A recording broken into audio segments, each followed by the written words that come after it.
Some are calling it a miracle. People are coming from all over to visit a Hobbs church after hearing its Our Lady of Guadalupe statue started to cry during Mass yesterday.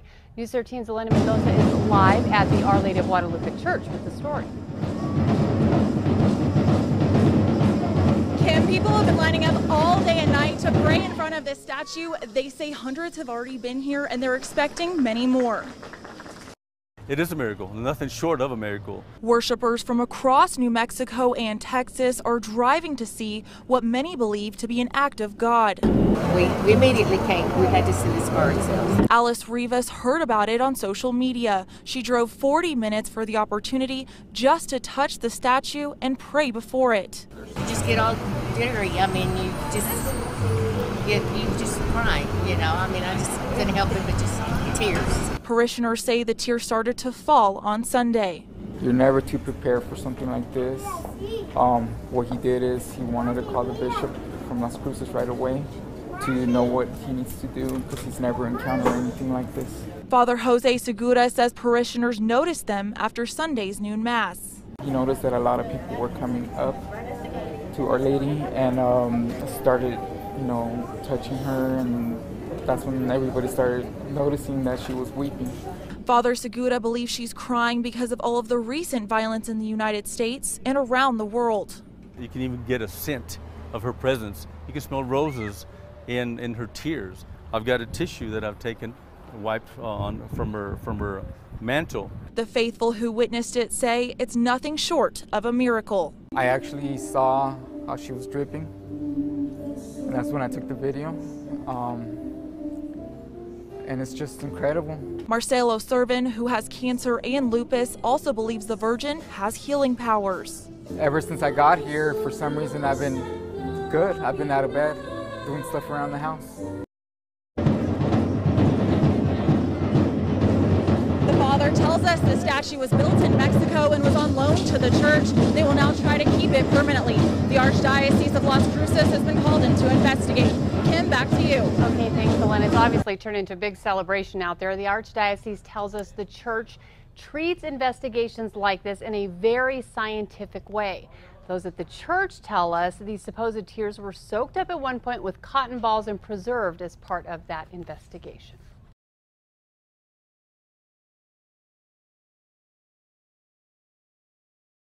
People are coming from all over to visit a Hobbs church after hearing its Our Lady of Guadalupe statue started to cry during Mass yesterday.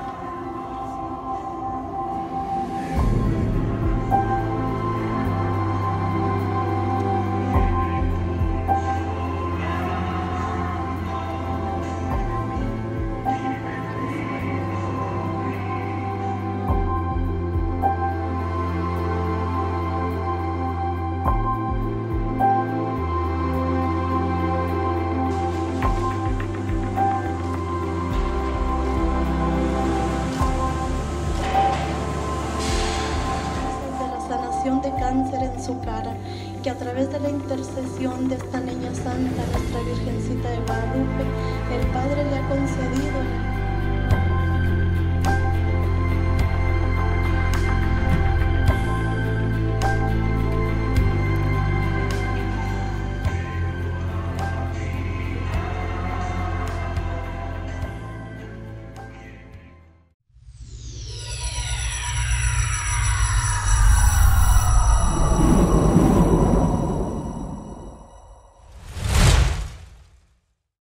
Hello, my name is Grace and welcome to another video, and in this video I want to talk about a strange phenomenon that is currently taking the media world captive.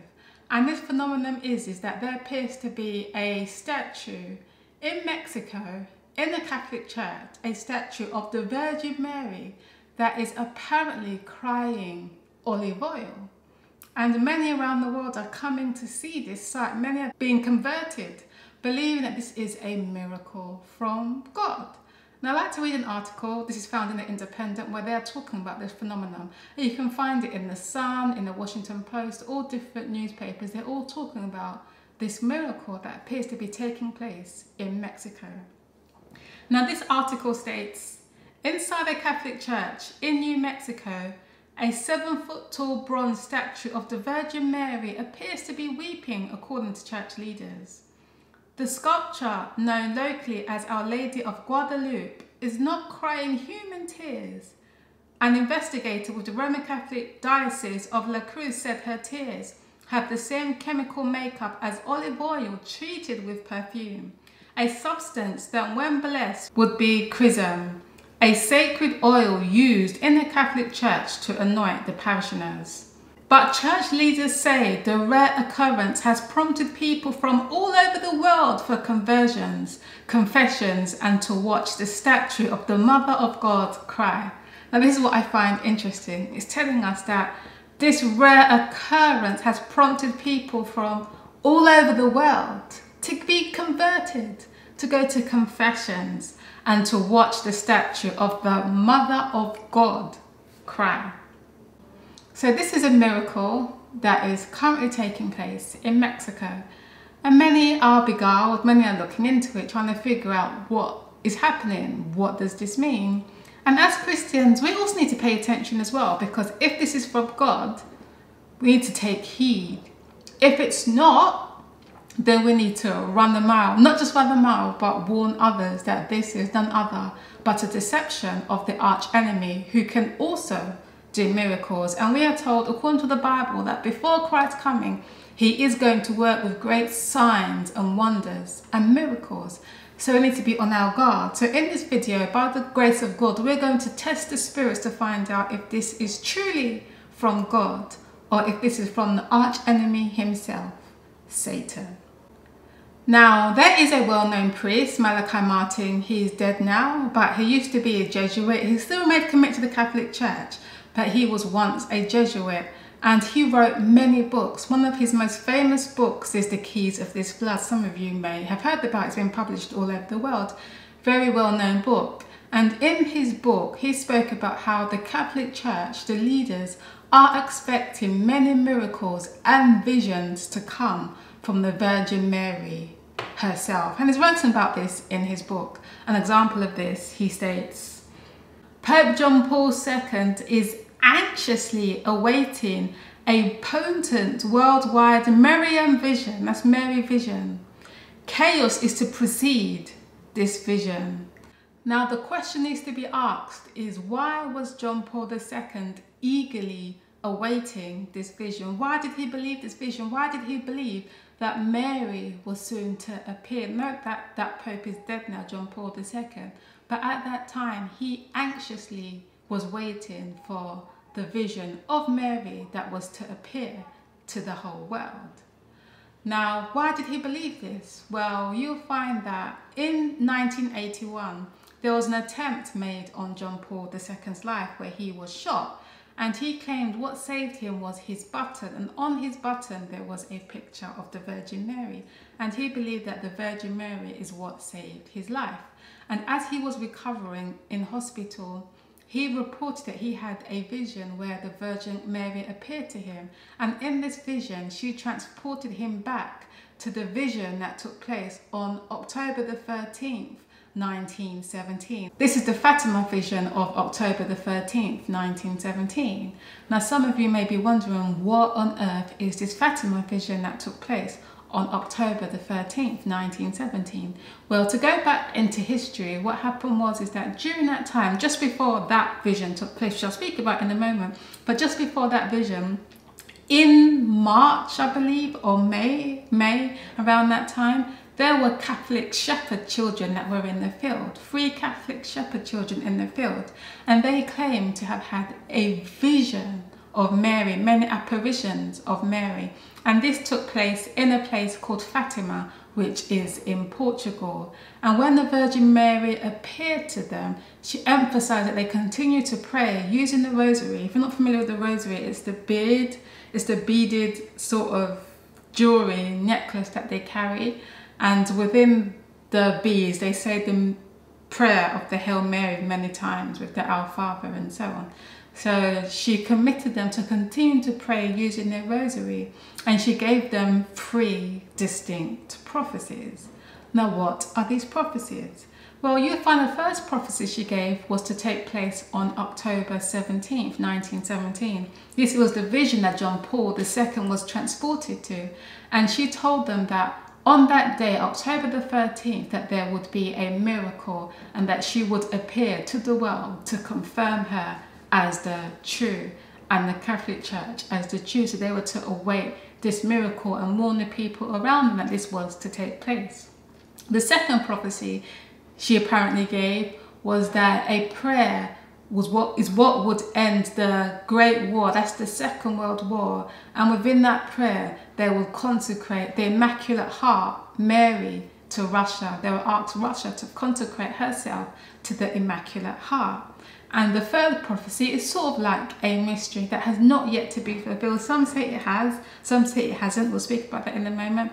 But this is to be kind of potent and a serious prophecy that she gave, and we'll speak about that in a moment. But Malachi Martin, he addressed this prophecy, the third secret of Fatima, as it's described, but he never went into great detail because he said that he was sworn into oath, the Jesuit oath, that they can't reveal it, but it's something disastrous. So we'll talk about that in a moment. But in a nutshell, those were the three prophecies. Now, the first prophecy was fulfilled on October 13th, 1917, according to many reports. In 1917, 30,000 people witnessed what they claimed to be the sun spin and dance across the sky in what would later officially be recognized as a miracle. According to the story, 9-year-old Lucia and her younger cousins Francisco and Jacinta were herding sheep in a field known as Irene's Cove in Fatima, Portugal, when they were visited by the Angel of Peace. He taught them to pray and prepared them for a holy visitation from Mary, the mother of Jesus. She appeared in the sky above a tree glowing, quote, brighter than a crystal pierced by the sun, unquote. When Lucia asked if they were going to heaven, Saint Mary replied, quote, yes, I shall take Francisco and Jacinta soon, but you will remain a little longer, since Jesus wishes you to make me known and loved on earth, unquote. Little Jacinta was excited to tell her parents that she was going to heaven soon. They laughed and told some neighbors, and soon the entire village had heard the story. Mary visited the children again on the 13th of June, July, August, and September, and told them 3 prophetic secrets, only to be revealed when the time was right. She would give the people a sign at high noon on October 13th, quote, so that all may believe, unquote. On the rainy day of the miracle, tens of thousands of people showed up in the wet field, including many curious journalists and photographers, scholars and clergy, skeptics and believers. At precisely noon, the sun broke through the heavy dark clouds, but appeared dim, like a spinning disk in the sky. A rainbow of multicolored lights were flashing all over it and radiating out in all directions. The disk swooped about and danced through the sky in a zigzag pattern, radiating a comforting heat that instantly dried the soggy field and all the spectators' wet clothes. The localized event was witnessed by thousands more than up to 25 miles away and was officially accepted as a miracle by the Catholic Church. Francisco and Jacinta died just 2 years later in a Spanish flu epidemic. Decades later, Lucia eventually revealed the first 2 secrets that accurately foretold the start of the Second World War and the fall of the Soviet Union. Just what happened in Fatima, Portugal around 100 years ago? Who were these children visited by? And what happened that 30 to 40,000 people can proclaim witness to? An event with so many witnesses is a very hard thing to overlook. So I hope you caught that. The sun did a little dance according to them. After that, the Virgin Mary appeared, and apparently the witnesses, 70,000, saw this. And I found this pretty interesting, and you should too. If you've been following this channel, the last few presentations we spoke about the Queen of Heaven, the old ancient mystery Babylonian religion, which is still today, has taking the world captive. And within the ancient Babylonian religion, there was the Queen of Heaven, Semiramis, who was worshipped. Her and her son, they were elevated to a godlike figure. And the reason why they worshipped her is because they believed that she was married to the sun. And it was the sun that impregnated her. And this was the foundation, the beginning of sun worship as we see today. And the mother-child worship, which the Catholic Church has also adopted. And we spoke about that, how this religion has been doing its round throughout the centuries under many disguises. And today we see it prominently in the Catholic Church. They claim it represents Christ and the Virgin Mary, when if you do your deep research, you'll find that it's all traced back to the ancient religion, Semiramis and her false Messiah son, Tammuz. And we spoke about that in our last presentation, so check that out. So I just find that interesting. I don't find it's no coincidence that the son had to appear, and then the Virgin Mary, so to speak, and then her child. So this vision happened, and the Catholics hold this vision dear to their heart because they believe it truly happened. And Pope John Paul II claimed that he was transported back to that vision when he was recovering from his assassination attempt, and he stated that the Virgin Mary appeared to him and told him that something similar is going to happen again before chaos or after chaos, and when it happens it's going to be a big sign, and many would see the Catholic Church as the true church and will come back and worship the Pope, believing that he is the man of God. So the Catholics are eagerly awaiting this vision because they believe it's going to confirm to the world that they are the true church, and many would believe it. So there's going to be many miracles that's going to confirm this. Now the second vision, or the second prophecy that she gave, was relating to Russia and the World War. Many believe it's the Second World War, and that after the Second World War, before it ends, there's going to be a prayer which will consecrate Russia to the Immaculate Heart, Mary, and then after this, the Second World War, the World War would end. And Lucille, a nun, she actually penned this down. Now Lucille, she was one of the children, the 3 children that actually saw the first vision of Mary. And in one of her memoirs in August 1941, I believe, she penned down this vision, this prophecy that she was given. So I'd just like to read it so you can hear it yourself. And this is what she wrote. She said, "God wishes to establish in the world devotion to my Immaculate Heart." So this is apparently the Virgin Mary speaking. And what she wants is devotion to the Immaculate Heart. That's what God is trying to do, trying to bring the world back to worshiping, this religion, this mother-son worship, that she's the Queen of Heaven. God wishes to establish in the world devotion to my Immaculate Heart. If what I say to you is done, many souls will be saved and there will be peace. The First World War is going to end. If people do not cease offending God, a worse one will break out during the pontification of Pius XI. When you see a night illuminated by an unknown light, know that this is the great sign given you by God, that he is about to punish the world for its crimes by means of war, famine, and persecutions of the Church and of the Holy Father. To prevent this, I shall come to ask you for the consecration of Russia to my Immaculate Heart. If my requests are heeded, Russia will be converted and there will be peace. If not, she will spread her errors throughout the world, causing wars and persecutions of the Church. The good will be martyred. The Holy Father will have much to suffer. Various nations will be annihilated. In the end, my Immaculate Heart will triumph. The Holy Father will consecrate Russia to me, and she will be converted, and a period of peace will be granted to the world. So the Holy Father will consecrate Russia to her. So it all goes to the Virgin Mary. She would sort of own everything. Very interesting. Now many believe this was fulfilled, and Lucille, who was also living at the time, states it was fulfilled. In 1981, I believe, 1981, there was that whole Bolshevik revolution going on. And what happened was that Pope John Paul II said a prayer where he consecrated Russia to the Immaculate Heart, and he was praying for world peace and so on. And then after that prayer, a few years later, the Berlin Wall fell. I believe that was in 1989 or something along those lines. And when the Berlin Wall fell, they stated that was the fulfillment of that vision, because when the Berlin Wall fell, the Catholic Church, Christianity could spread to the further Eastern world, to Russia and so on. And that paved the way for the ecumenical movement that started to grow and flourish and so on. And maybe I'll do another study on that. It's very interesting, that history. So all of this happened, and many state that this second vision was fulfilled. And now there's the third and final vision, which is supposed to be very, very serious.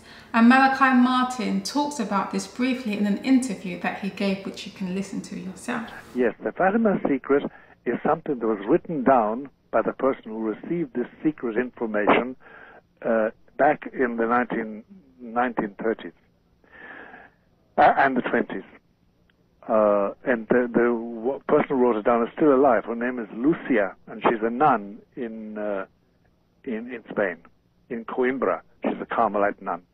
And it's called the Third Secret, and it was sent over to the Pope, and according to the instructions that Lucia got, Sister Lucia got from the Blessed Virgin Mary, she says and claims, and we all accept it, it was the Pope of 1960 who was supposed to reveal the secret and follow out the instructions, do what it said. The Pope of 1960 was the good Pope John, the 23rd. He refused to do that. He refused to obey Our Lady. He refused the mandate of heaven. He refused to publish the secret, and he refused to do what it said. Wow. And consequently, we're in trouble. That's roughly the third secret. Now, what's the third secret? It's rather a dire document, ma'am. It's not pleasant reading at all. I'm under oath not to reveal the actual details of it because I read it. You read it? I read it. I can't break my oath in that matter, but it is not pleasant reading at all. Does this involve a chastisement? Yes. Several. All right. Remember, I had the dubious privilege of reading the text of the Third Secret of Fatima, which I must guard by oath of repeating, but it isn't pleasant. I have a whole stack of faxes here asking me to ask you about that, and you obviously cannot speak of that. Not factually, not word for word. I can't. I took a note. But it seems pleasant. The less you know about it, the better. Except that there is going to be a reckoning, and that nobody existing on the face of this earth will be exempt from knowing the power from on high. We talked some time ago about 3 days of darkness. You said it would be dangerous to be abroad, outside your home, or even inside your home. Yes. Somebody is asking, what is the nature of the danger? Is it civil, natural, spiritual?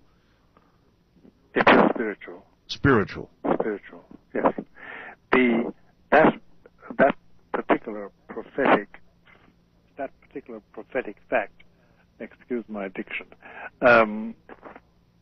is based on a private revelation which churchmen have accepted, which the Roman churchmen have accepted, made in various places in the year 1846 in La Salette, France, and in Fatima, Portugal in 1917, and then at various other places since then. And it concerns the arrival of a final chastisement or punishment from God to purify men and women and prepare them for entry into heaven. Not rapture-like, according to the normal one evangelical theory, but actually the end of the world. It's not exactly around the corner, Art.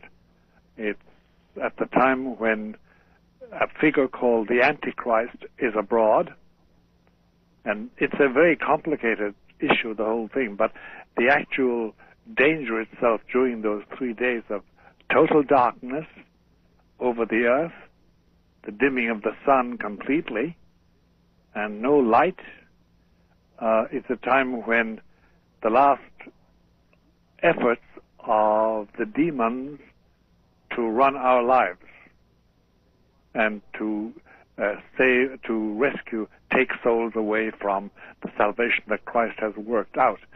Now, this brings up the whole question of function of angels and demons. We must touch on that some other time together and go into it. Otherwise, a lot of this talk is unintelligible to a lot of people, not even intelligible.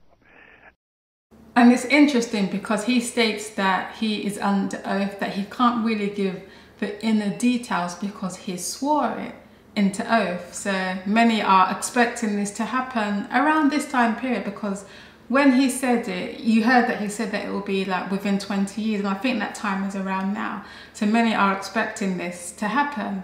But some have said, I read another article where it was stated how Pope Ratzinger, that's the Pope previous to whom we have now, said that that prophecy had been fulfilled, and that prophecy was simply the shooting of John Paul II. So there's conflicting ideas in terms of what it was.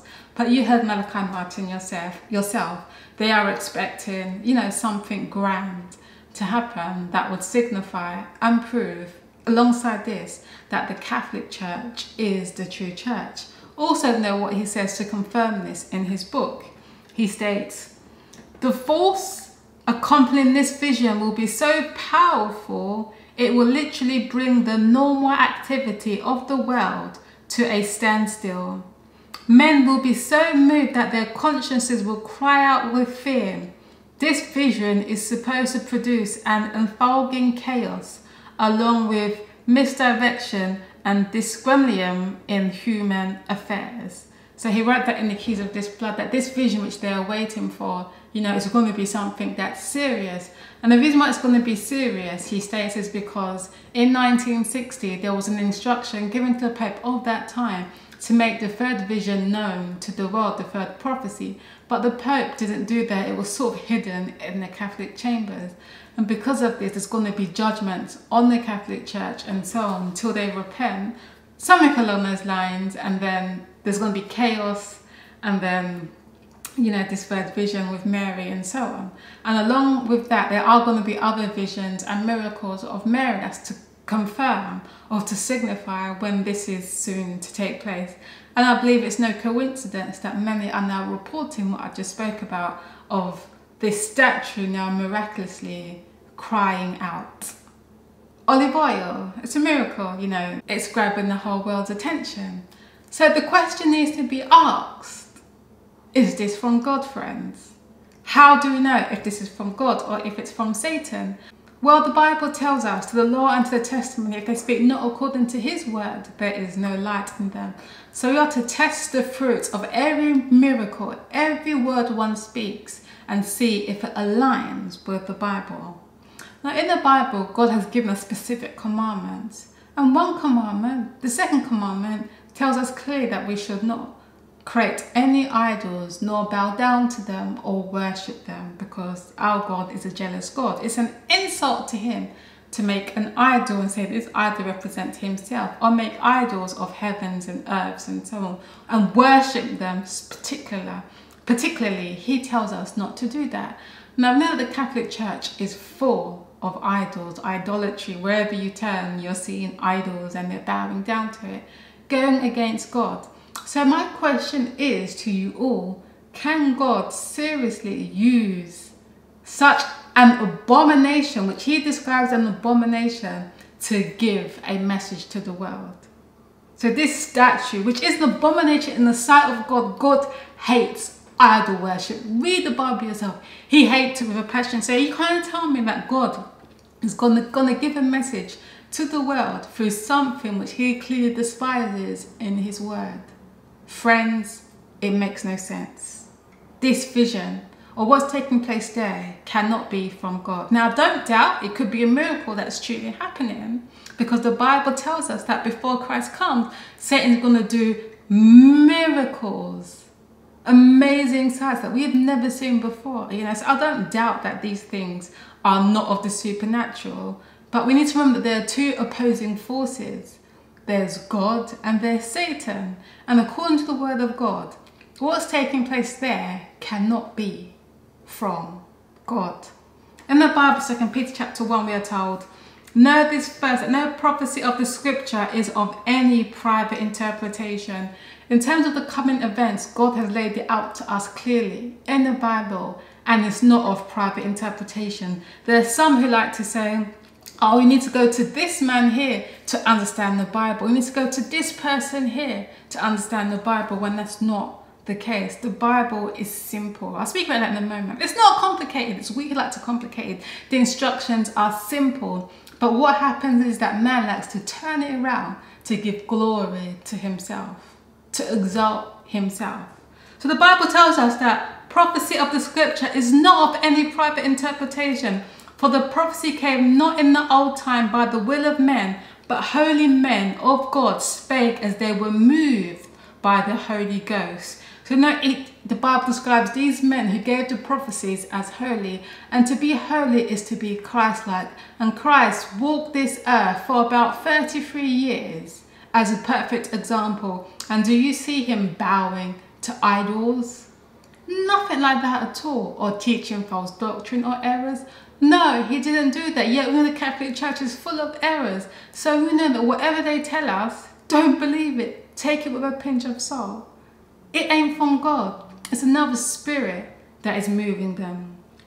It continues. This is going on to the second verse of 2 Peter. It tells us, but there were false prophets also among the people, even as there shall be false teachers among you, who privily shall bring in damnable heresies, even denying the Lord that brought them, and bring upon themselves swift destruction.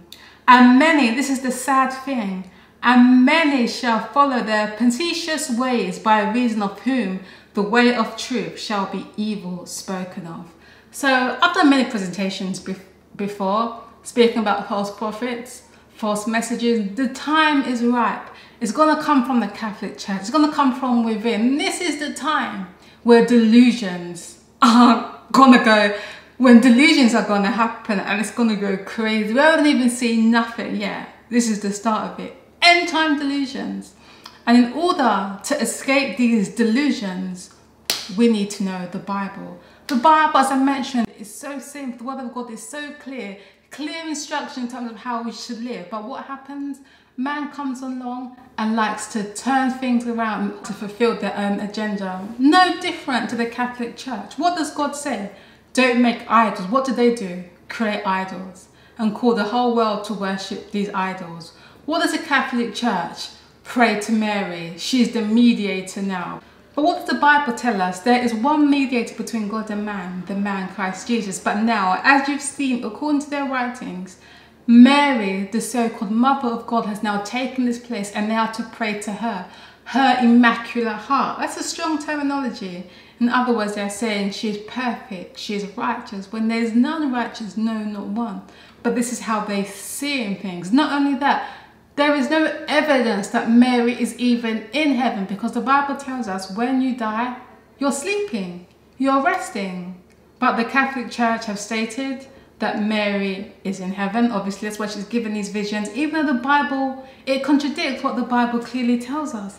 So you can see these errors that are being promulgated by the Catholic Church that has no substance in the Bible. Another thing is that when this vision appeared to these children, they stated that the emphasis from the Virgin Mary was that they had to pray using their rosary. They had to continuously pray using their rosary.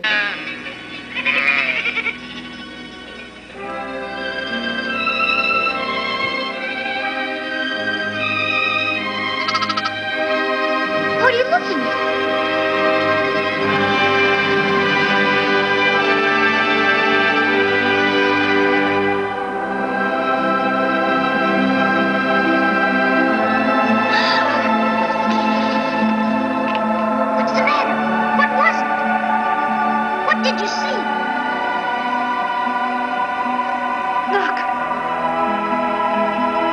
over there. I don't see anything. Don't be afraid. I won't hurt you. Come here to me, won't you?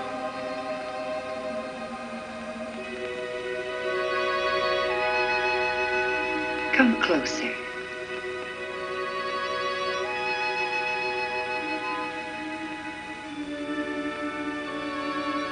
There, that's better.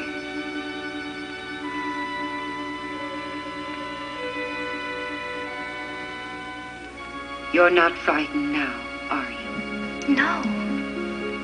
Where does your excellency come from? I am from heaven.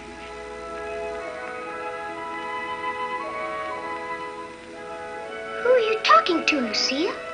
A lady. I don't see her. Where is she? Here, on the little tree. Don't you hear her? No. Tell him to say the rosary. Then he will see me. She says to say the rosary, Francisco. What is it you want of me? I come to ask you to come here for 6 months in succession, on the 13th day at the same hour. Then I will tell you who I am and what I want. Shall I go to heaven? Yes, you will. And Jacinta? Also? And Francisco? Yes, but he will have to say many rosaries.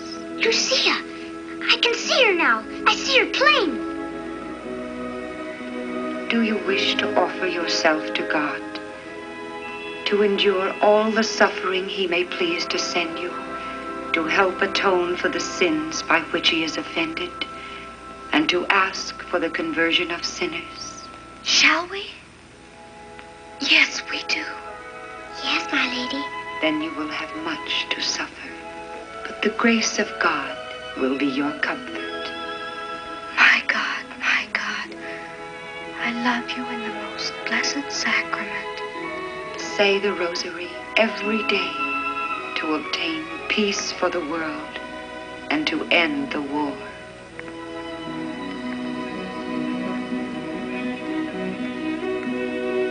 The beautiful lady is gone. But she'll come back. She said so. Didn't she, Lucia? Don't talk.